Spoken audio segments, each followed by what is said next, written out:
Здравствуйте, я веду репортаж прямой в онлайне с исторического парка «Россия. Моя история». С вами Олег Желнин, журналист, медиацентр «Моя история». Рядом со мной стоит Дим Димыч. Мы находимся на форум выставки, посвященную Владимиру Михайловичу Членову, известному государственному деятелю. И сегодня это необычная выставка и форум. Будут, наверное, обсуждаться его идеи, его бурная деятельность. Дим Димыч, а вот сколько лет вы были с ним знакомы? Больше 46 лет. Это получается, значит, 74-й год. И все время практически вместе работали в комсомольских организациях республики. Ну и потом по Министерству транспорта. Он был министром транспорта и связи, я был министром по делам АЯМа. И мы совместно с ним вместе занимались строительством железной дороги. А как вы можете сказать, вот сейчас есть такие люди, да, как Владимир Михайлович, с такой энергией, с присущим ему юмором. Самое интересное, ему удавалось как-то сложные задачи или сложные темы раскрывать по-простому, понятному для каждого человека. В этом был у него уникальный талант. Он человек без комплексов, всегда говорил то, что, назрело, серьезная обстановка. Мы с ним были много раз в министерствах, отраслевых министерствах Российской Федерации. Министерство путей сообщения, Министерство транспорта, и в разных других министерствах, Минэкономразвития. И пробивали вот такие, трудно пробиваемые вопросы, это как госрезерв России. Это было для того, чтобы получить рельсы, шпалы, и зашить рельсо-шпальную решетку, чтобы на программу следующего года можно было определиться с объемами, с финансированием. И в этих вопросах Владимир Михайлович оказал громадную помощь. Это можно сказать, что это тот человек, который стоял у АЯМа, который продвигал идею моста, который сейчас продвигает глава республики Арсений Сергеевич Николаев. Это можно так сказать? Конечно, можно сказать так, потому что Владимир Михайлович, он говорил, что достроить дорогу. Мы мечтали с комсомольских лет, 2 ноября исполнится 45 лет, как мы положили первые метры рельсов на якутскую землю, на разъезде Нагорный. И поэтому, конечно, и тогда я сам родился в городе Якутске, и такая была голубая мечта, что железную дорогу довести до города Якутска, до своего родного города, и чтобы так сделать. А сейчас у нас осталось 3 километра 174 метра водного препятствия, которое на 113 дней закрывает полностью движение через реку. Это когда ледостав, когда ледоход 113 дней в году выпадает из транспортного оборота республики, понимаете? Поэтому, конечно, Владимир Михайлович, как государственный человек, как человек, который считал балансы, говорит о том, что обязательно нужен мост. Так этот вопрос ставится, и Арсену Сергеевичу Николаеву. Это голубая мечта всех якутян, чтобы транспортная доступность годичная вырастает при строительстве моста через реку на 80%. Понимаете?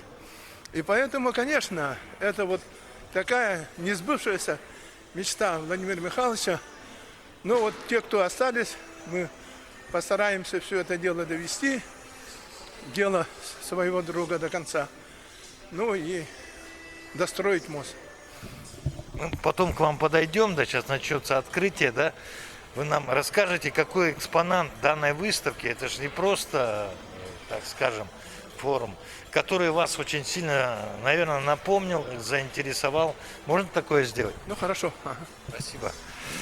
А я напомню, Владимир Михайлович Членов, последняя его должность была торгово-промышленная палата. И если кто помнит, есть такое движение «Я инженер», и начинал его действительно Дмитрий Михайлович, Владимир Михайлович Членов.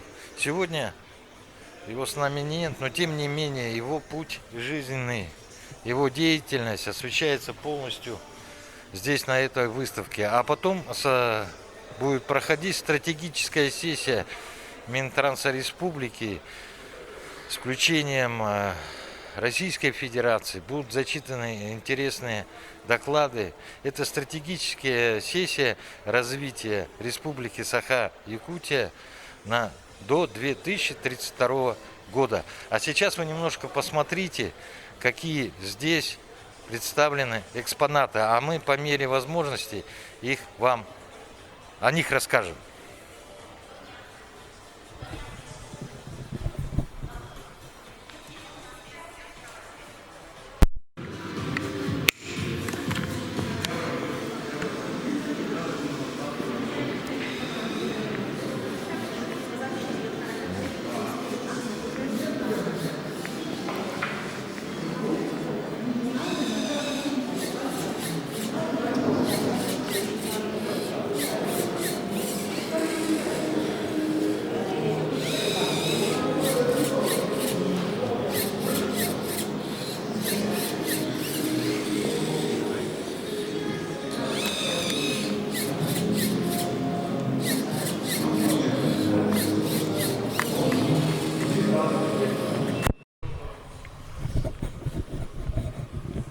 Это, я так понимаю, робототехника. Не можете нам рассказать, что это и почему оно здесь представлено? Здравствуйте, я являюсь наставником кванториума. Я вот сегодня представляю проект детей. У нас ребята посещают кружок робототехники, и каждый ребенок, который посещает, у него есть собственный проект, и есть своя собственная команда. И каждая команда выбирает себе свой проект и начинает ее разрабатывать. Вот, допустим, первый проект — это ребята разрабатывают робот-пылесос, и они задумались, весной и осенью бывает очень много грязи внутри здания. И они задумались идеей, чтобы помочь поддержать чистоту как раз внутри здания. И вот они взяли керхер, и оснастили корпусом, и еще в будущем хотят установить колеса, чтобы он самостоятельно перемещался по зданию. Если его перевернуть, тут у него есть щетка. И когда я запускаю, начинает работать щетка. И он должен так перемещаться. И накопившийся грязь, они берут отсек и выливают. И дальше робот сам по себе должен перемещаться. Тут еще помимо этого устанавливаются разные датчики препятствий, чтобы он не умел обогнать то есть объезжать препятствия. Тут еще ребята... А можно спросить, вот сейчас великолепное оснащение пылесоса. Владимир Михайлович Членов, не случайно вы здесь его представили? Видимо, это связано с тем, что Владимир Михайлович Членов всегда был неравнодушен к новым, наверное, идеям, технологиям. Не случайно, наверное, но как раз как-то совпало, что именно наши то, что наследовал Владимир Михайлович, его дело будет продолжаться. Ребята. Давайте продолжим рассказ о ваших проектах. Да, как вы видите, тут стоит робот-гуманоид. Он у нас участвует обычно в выставках, он отвлекает посетителей, но основная его задача заключается в том, чтобы ребята сначала его собрали, конструировали, потом его программируют. И в ходе этого программирования, получается, ребята изучают языки программирования, как вообще соединять программу и с конструктором, и чтобы можно было с ней вообще выполнять различные действия. И в ходе... Да, ну, в данное время у нас обучение идет дистанционно, но... Не, он автономный. Программа уже зашита внутри него, и он выполняет именно те действия, которые дети сюда загрузили. То есть он будет выполнять все действия, которые ему задаются. Вот. От няньки, заканчивая вложением рук, я так понимаю, да? Ну, в зависимости от размера. Да, все верно. То есть сейчас идет век именно технологий, да, и получается все стремится к автономности. И вот поэтому все технологии у нас автономные. Вот это все якутского, как сказать, идея, производства, или это стандартный какой-то класс? Ну, нет такого якутского, но просто весь образовательный стандарт именно выставлен так, чтобы ребята именно двигались именно по той траектории, где задается именно вот, Министерство образования. Пойдем дальше. Сейчас посмотрим, что там. Это одно из, ну не знаю, Владимир Михайлович, наверное, бы приветствовал такие. Он всегда такие приветствовал вещи.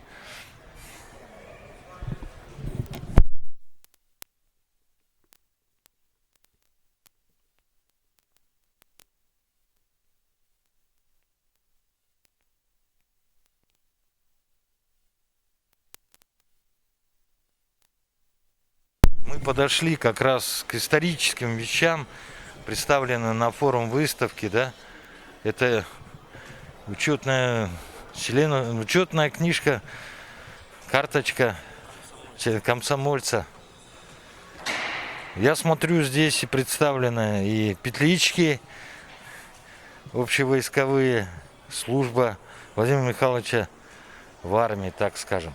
И мы здесь встретили значки, такое большое количество. Руслана Шипкова. Хотели бы немножко поговорить. Что для вас был Владимир Михайлович? И давно ли вы были знакомы? Прошло 36 лет тому назад. Ну, до этого я слышал, знал Членова, а 36 лет тому назад мы встретились в Нюрбе. Он зампредседателя райисполкома, я второй секретарь райкома партии. И вот в этой упряжке мы проработали и в Нюрбе, и в правительстве. И 36 лет дружат наши семьи, наши дети дружат. Поэтому для меня Владимир Михайлович это самый близкий друг, сосед по даче. И хоть прошло уже где-то, по-моему, 8 месяцев, как его нету, мне временами кажется, что он должен зайти, громко сказать свое. Это был достаточно принципиальный, честный до мозга костей. И вот таких людей, которые родились не в Якутии, а любили Якутию как свою родную землю, наверное, очень мало. Он очень беспокоился о развитии всей Якутии. Когда мы работали в Нюрбе, Владимир Михайлович приносит 10 вопросов, идей, которые надо осуществлять. Ну, реально, стоя ногами на земле, я внимательно изучал это дело. Я говорю, давай, Володя, вот на этот раз мы возьмем 2 этих в работу сразу же, твоих предложений. 3 давай будем разрабатывать, опять давай немножко подождем. Потому что все сразу взять, ни денег, ни сил, ничего не было. И эти идеи у него всегда были в достаточном количестве. И я многому даже учился у него. Из безвыходной ситуации он всегда предлагал какие-то выходы из этой, иногда вроде бы и нереальные, но ситуацию выправляли. И у нас с ним очень много памятников, которые мы оставили в Нюрбе, да. Это, может быть, небольшие, это как молочная кухня для детей. Ее никогда не было в Нюрбе. Мы взяли и построили. Откуда деньги брали, до сих пор понятия не имею. Дом пионеров построили. Тоже была какая-то комнатка, тут стал дом пионеров, значит. Детская поликлиника для детей отдельная, не в общей была, отдельно построили. Ну, не говоря же о птицефабрике, которые до сих пор, я вот иногда встречаю в магазинах, да, нюрбинские яйца продают. А это все начинали мы с ним в Нюрбе. Не было никаких ни проектов, ни планов. Нам там Тосов сказал, надо построить. А мы и взяли, да построили. И яйца едят вот уже 30 с лишним лет. Едят не только нюрбинцы, не только Вилийская группа районов, но и в Якутске и Мирном тоже. Поэтому очень, очень тяжело мне, очень тяжело. В прошлом году в июне месяце мы были с ним на рыбалке. Я каждый год его приглашал на рыбалку. Ну, Владимир Михайлович, то отчеты, то собрание, то командировка. А в прошлом году предложил ему, и вдруг он согласился. Ой, это было 4 дня охоты и рыбалки, которые он душу отвел. Столько мы с ним пообщались, но, к сожалению, это было последнее, что вот у него осталось приятного на душе. Этот человек еще, его идеи, мысли еще долго будут в Якутии иметь место и будут их реализовывать в жизни. И мне очень приятно, что сегодня он здесь, как живой, сидит на фотографии и смотрит на нас. А что сегодня нашим руководителям, нашей молодежи не хватает, то, что было у Владимира Михайловича? Ну, наверное, у него внутренний какой-то есть, как бы сказать, да, он не может просто идею так спокойно рассказать свою, да, за что-то просто так написал письмо и боролся. Он за нее боролся, он ее выдвигал, в разных вариантах выдвигал. И ставил цель все же ее выполнить, исполнить. Не все получалось, не все. Особенно в те годы было, денег не было, и то, и без денег. А сейчас, надо сказать, и деньги-то есть сейчас, да, надо бы только реально, правильно их вкладывать. Могли пожелать нашему поколению, ну, уже живущему, наверное, хотелось бы вам что-то сказать. Ну, наверное, надо с него брать пример. Пример настойчивого решения вопросов. Жить не только для себя, не только для друзей, не только для семьи, детей, внуков, да, а жить для народа Якутии. Он никогда не отличал, это якут, эвент, русский, хохол или кто ли, да? Он всегда относился к всем людям, жителям Якутии одинаково, и каждому хотел помочь. Он даже если не мог помочь делом, он словом поддерживал людей. И люди, даже не получив ответа, выходили очень довольные. И вот надо этим его чертам характера учиться, реализовывать их в жизни. Вы сегодня на стратегической сессии не будете участвовать или будете? Еще есть и работа, между прочим, значит, да, конечно, посмотрю, где возможно приму участие. А так еще надо и работать немножко. Спасибо. С нами был Руслан Шипков. Кстати, я хочу прорекламировать все-таки ваш проект. Он же состоялся. Ну, надо сказать, что 15-й год мы переводим машины и заправляем на сжатый природный газ. Ну, сейчас новое правительство говорит, что они изобрели, а мы 15 лет этим занимаемся.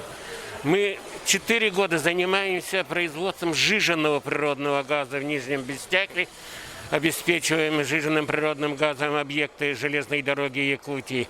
И 2 года уже посылаем в Монголию.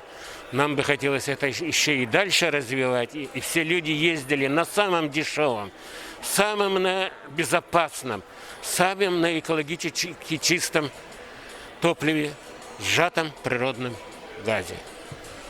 Пользуясь случаем, хотел бы спросить, немногие знают, что Якутия поставляет сжатый газ в Монголию.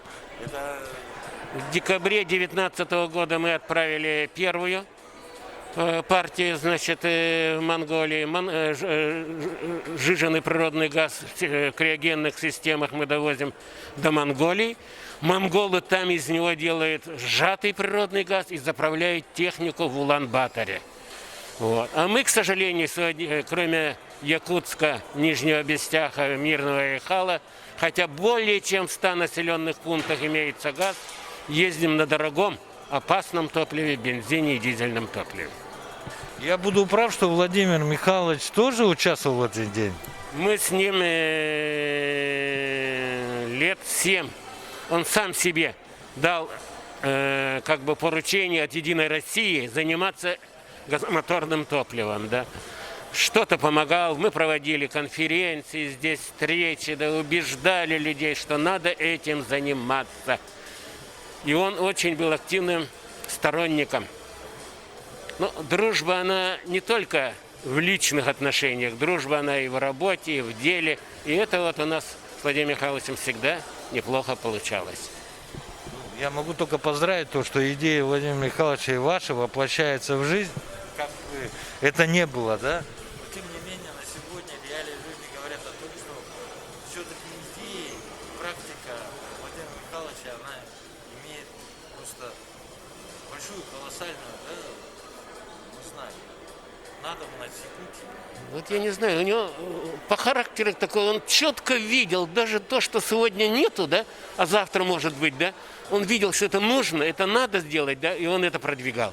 И он сразу ухватился, что, вот, к примеру, он и природный газ, вот, он дешевый, еще раз говорю, самый дешевый. Ну что такое сегодня 1 куб газа стоит 21 рубль, 1 литр бензина стоит 97, в 2,8 у нас дешевле, да. Самый безопасный, даже МЧС признал, что это самый безопасный вид топлива и самый экологический. Эти все 3 направления Владимир Михайлович постоянно об этом говорил и пытался продвигать в жизнь. Огромное спасибо. Я думаю, мы еще встретимся. Эта надежда есть. А сейчас мы продолжим нашу выставку. Вы посмотрите, камера вам просто покажет.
Дорогие друзья, приглашаем вас в зал «Республика» для открытия медиа-выставки посвященной выдающемуся государственному деятелю Владимиру Михайловичу Ченову «Жизнь как призвание».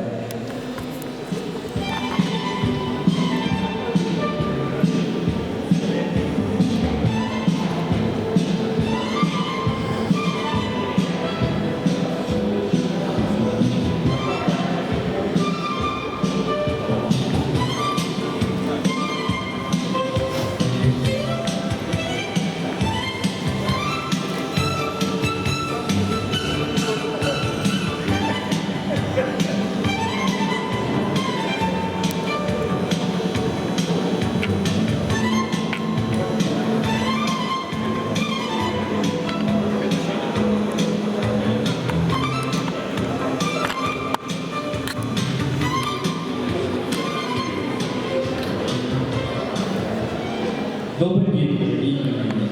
Мы приветствуем сегодня здравствуйте представителей членов, друзей и коллег Владимира Михайловича Членова, представителей министерств, ведомств, работников предприятий транспортного комплекса Республики Саха-Якутия.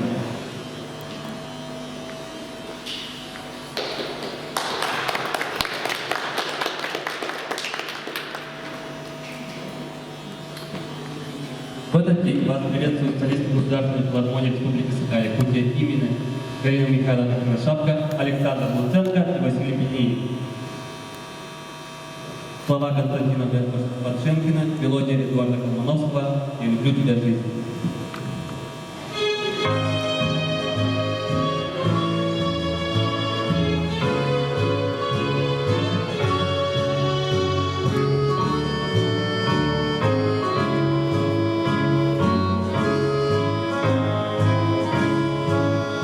Я люблю тебя, жизнь, что само по себе и не ново.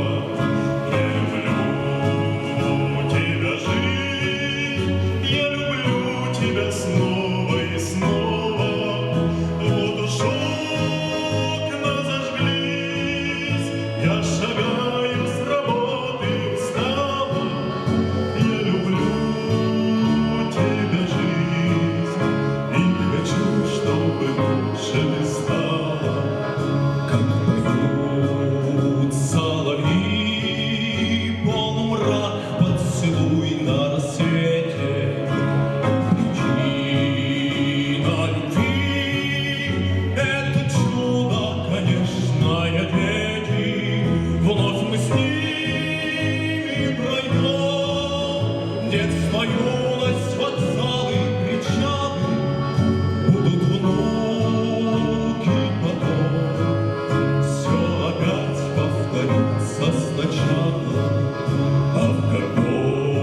это взаимно.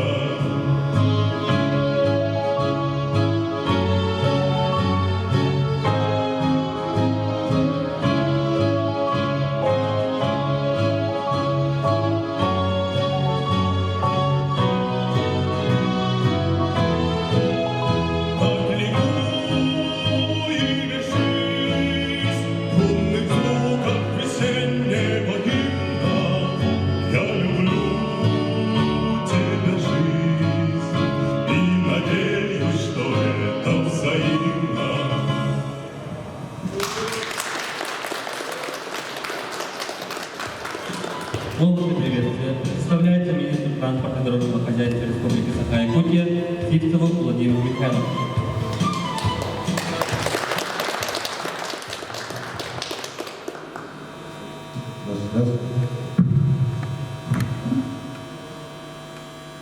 Доброе утро.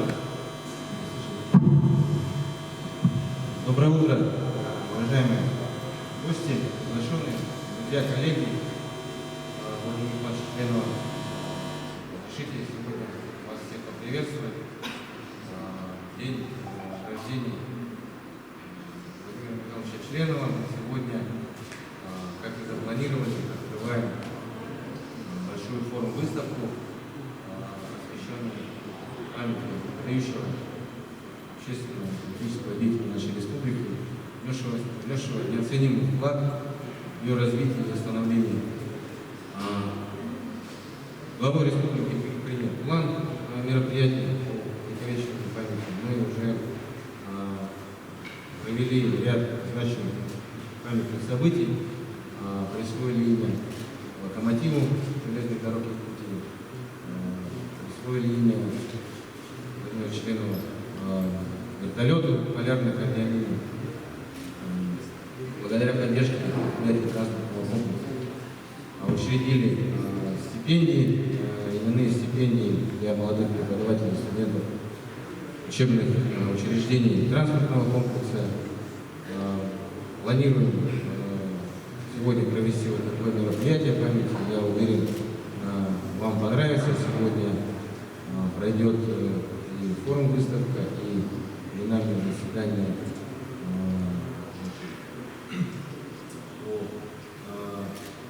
воплощение трудов и идей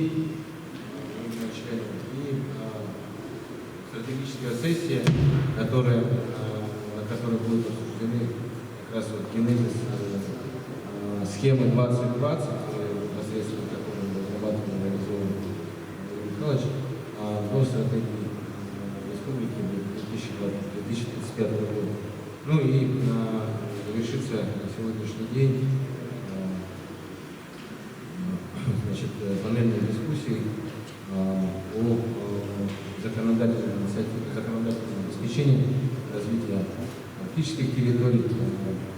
Владимир Михайлович Членов отчетный полярник и всегда родил и делал все возможное для развития арктических территорий. В следующем году мы планируем установить на здании Министерства транспорта мемориальную доску с барельефом в рамках капитального ремонта проспекта Ленина в сквере возле министерства. Все эти мероприятия на самом деле характеризуют какой масштабный, какой яркой личностью был Владимир Членов.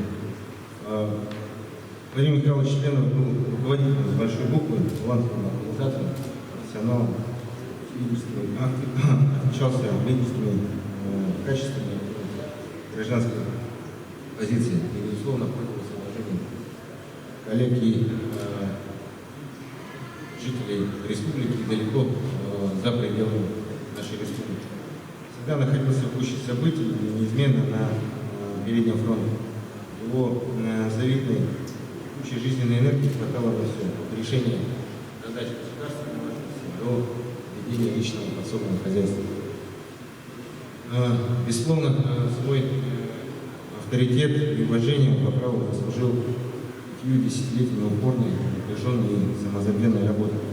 Трудясь на разных должностях, министром материальных ресурсов, торговли, транспортной связи, затем зампредом правительства республики, министром транспортной связи и автоматизации.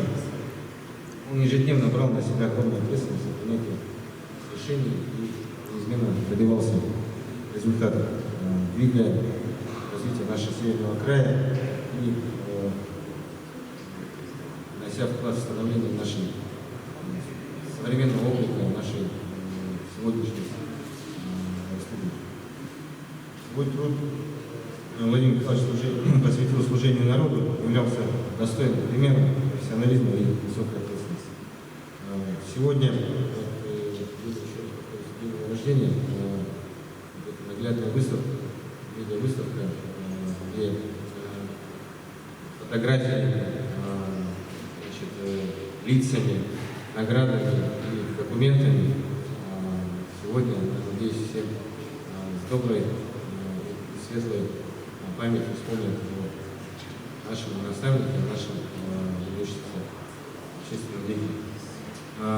Поступило предложение, я надеюсь, музей рассмотрит это предложение, но хотя бы не заканчивая сегодняшним днем, продлить его до конца недели, чтобы кто не смог сегодня попасть, обязательно смог прийти и посетить эту выставку завтра, послезавтра, в ближайшие дни. Светлая память Владимира Михайловича всегда останется в наших сердцах. Разрешите, Елена Юрьевна, предоставить слово вам и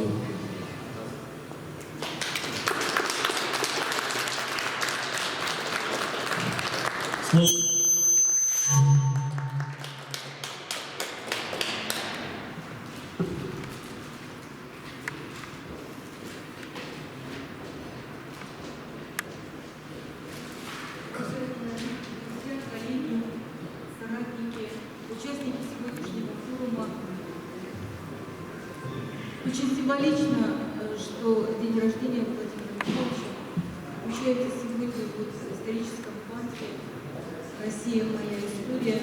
И хотя Владимир Михайлович занимался конкретным делом, да, когда работая и в ТИКСе, и в Литве, и в Сударах, свои силы в развитии народного хозяйства, потом уже работая в Якутске, занимался непосредственно развитием реальной экономики, возглавляя транспортный комплекс, отвечая за торговлю, за материальное обеспечение, за довоз. При этом при всем он, в общем-то, тяготел к истории, увлекался ею. И я в этом еще раз убедилась, когда, готовясь к этой выставке, пересмотрела все наши семейные архивы.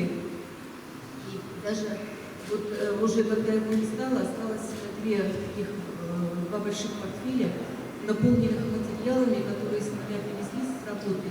Я их рассматривала, их занималась и убедилась, что они были, там не было ничего лишнего, там было наполнено все документами, публикациями, статьями, письмами.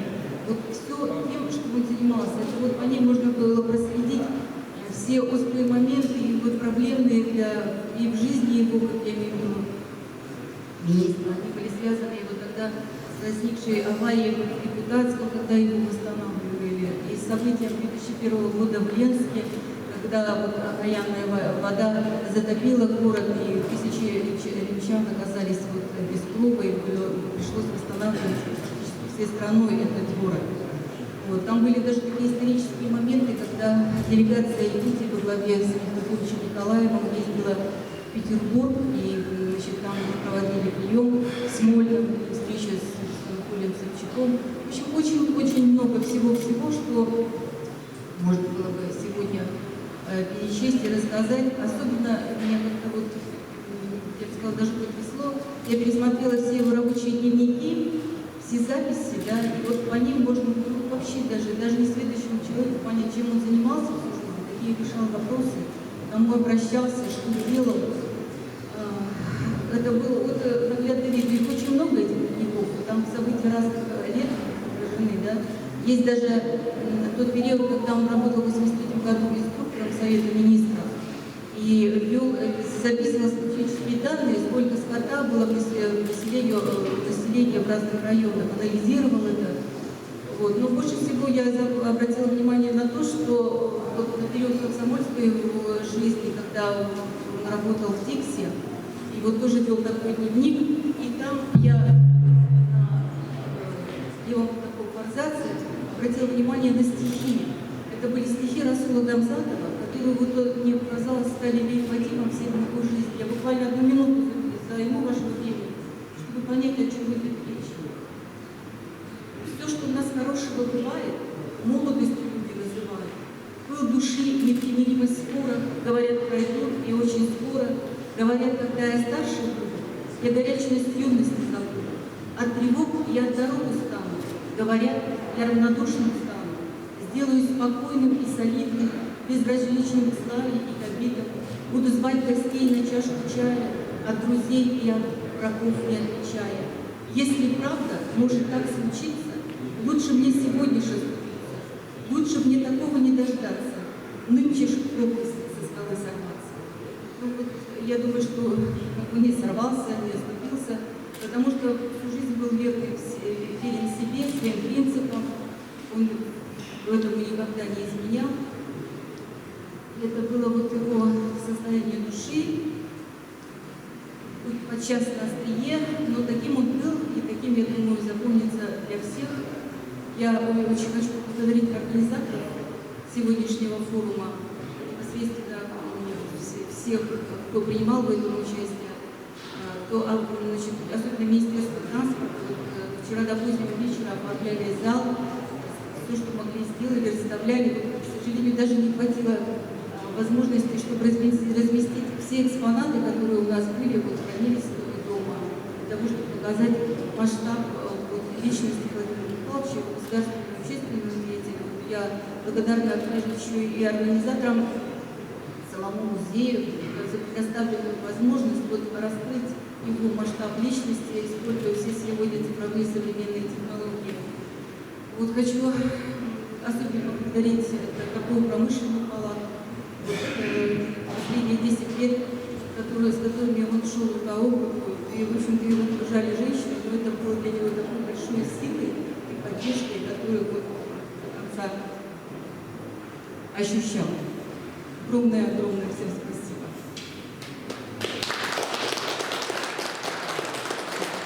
Слово предоставляется министру культуры и духовного развития Республики Саха-Якутия Куприянову Юрию Степановичу. Доброе утро, друзья. Весь транспортный комплекс, наверное, все друзья, депутаты, министры разных лет, которые здесь есть. Мы все знаем и помним Владимира Михайловича, наверное, с разной стороны. Для каждого, который с ним общался, здоровался, вместе работал, Владимир Михайлович был своеобразный и другой человек. Очень богатый, удивительный, инициативный, быстрый, активный. Наверное, есть у нас у каждого чем поделиться информацией, там, сведениями, событиями, которые украсили нашу жизнь. Ну, мы сегодня министры, этот этап правительства, который проходит. Владимир Михайлович действительно продолжительное время руководил транспортным комплексом, министром, заместителем председателя правительства, потом государственное собрание документов, но всегда был руководящий в должностях, был руководящий направлением. Это удивительный человек, где бы ни был, если завтра спросить там, что там вчера было, ребят? Да, вот совещание было, там что было? И спрашивают, а что там было? Да вот особо не помню, но членов там было. Да, вот если Владимир Михайлович там был, то невозможно было не запомнить или не увидеть, и не коснуться. Однажды едем в Кутану, Алданского района, это затонувшее было, это отопление, рано утром на самолете Ан-2, садимся, вылетаем, Владимир Михайлович весь такой потный, какой-то забегает, садится, достает свой пакетик и говорит, на, пей. Что пить с утра-то я употребляю? Да ты что бросил? Это, говорит, козье молоко. Говорит, откуда ты взял? Говорит, я с Кулагина приехал туда, а он с Жадай. Говорит, я с Жадай вот утром успел, говорит, встать, траву, говорит, покосить, накормить, говорит, надоить эту козу. Взял с собой, говорит, еще угостить всю правительственную делегацию. Владимир Михайлович действительно, я не знаю, когда он спал или не спал, он всегда был как вечный двигатель. Движение, инициативе. И даже если вот вместо меня он стоял, он говорил бы так, как будто сегодня надо идти на митинг, правильно? Он мог зажечь своей речью, своим движением, мог иногда и дальше немножко продвинуть границы возможностей. А его рассказы о тех годах, когда он был еще, наверное, активной фазе руководства года, когда Михаила Николаева, когда принимались, наверное, Ну и ненаверное принимались точно решения, которые сегодня заложили фундамент, скажем, современной истории нашей республики. И Владимир Михайлович здесь он тоже был одним из необходимых, видите, двигателей этого прогресса, процесса принятия самых важных решений. Мы в канун столетия нашей республики помним эту историю в лицах. Я думаю, что имя Владимира Михайловича, его действия, его участие в развитии нашей республики, оно будет всегда заметно и всегда будет вспоминаться добрым словом. Люди живут поколениями, а и каждое поколение есть свои герои. Владимир Михайлович, наверное, вот есть герой своего поколения, любимец своих друзей, своих соратников, тех лет, которые вместе двигались, и он всегда был движущей силой любой инициативы, любого действия. Пусть в этот день, когда мы собрались, действительно будет таким позитивным днем рождения Владимира Михайловича. Если его даже с нами рядом нет, но мы его будем добрым словом помнить и знать, что он живет в каждом из нас.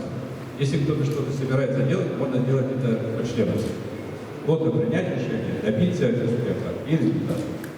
И все, что вот делали времена Николаевича Николаева, когда руководил республикой, Вячеслав Анатольевич Туров. Я помню, как мы переправлялись через Лену, когда тянули эту газовую снег, еще Долженко был Анатольевич. Все эти события, на самом деле, сегодня можно говорить как о истории нашей республики, уже почти героической истории, которые сделали новые страницы, в которых нам надо идти дальше. И сегодня Министерство транспорта, Владимир Михайлович тоже почти полная тезка получается, Владимир Михайлович продолжает эту дорогу для того, чтобы вертолеты имени Владимира Михайловича, поезда шли. Это уже другая жизнь, совершенно другая, и другие мысли, и другие достижения. Те, которые были впереди, они действительно нам построили дорогу, нам идти дальше. И тому поколению, которое сегодня здесь руководит республикой, тоже оставить надо такую же лестницу. Мы все, что делаем, делаем для будущего. И наш музей, который сегодня открывает выставку, делает для того, чтобы молодые люди ознакомились, знали имена. Имена – это наша история, имена – это наше будущее. Я Валерию Стефанскому говорю, и коллеги, которые снимают, о том, что сейчас я руковожу отраслью, в которой хранится архивная данные. У нас есть Национальный центр аудиовизуального наследия, чтобы то, что здесь есть, участники Министерства транспорта, родные, линии оставили нам. Это не нам, а истории. Истории нашей республики, архиву для будущих поколений. Мы храним это все не для себя, храним, чтобы ребята, которые придут после нас, руководить республикой, знали свою историю и свои решения, сравнивая с теми великими решениями, которые принимают разные поколения людей. У каждого поколения есть своя историческая миссия. А общая миссия всегда оставлять на будущее поколение добрые, позитивные планы на будущее. Пусть имя Владимира Михайловича всегда в нашей жизни будет таким же добрым, стремительным. Ну и его пожелания всегда молодым людям будут такими же, наверное, бодрыми, каким он всегда был в своей жизни. Добрая память Владимира Михайловича. Это добрая память о работе нашего правительства, о работе руководства республики, о той созидательной работе, которая продолжается сегодня главой республики, правительством нашей республики. Пусть так будет в жизни нашей республики. Спасибо.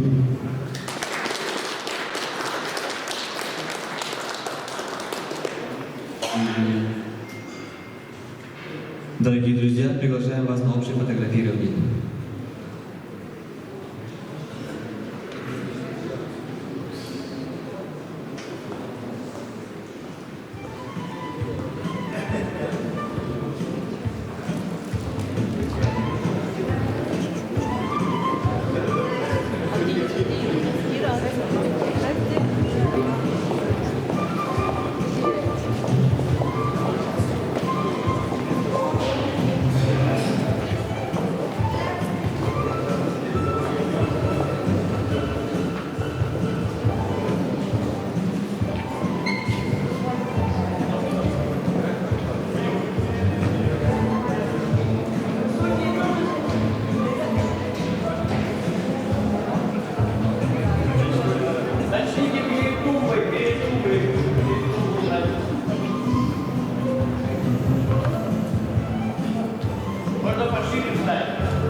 Масочки можете снять.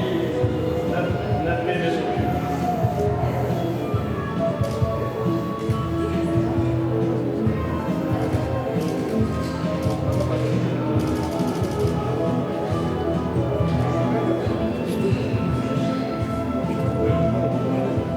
Закончилась торжественная часть, и я хотел бы нашим зрителям, якутянам, гостям столицы показать тот проект, который рассматривался при Владимире Михайловиче Челенове. Это новый мост, который сейчас идет очень много разговоров о строительстве, который будет построен.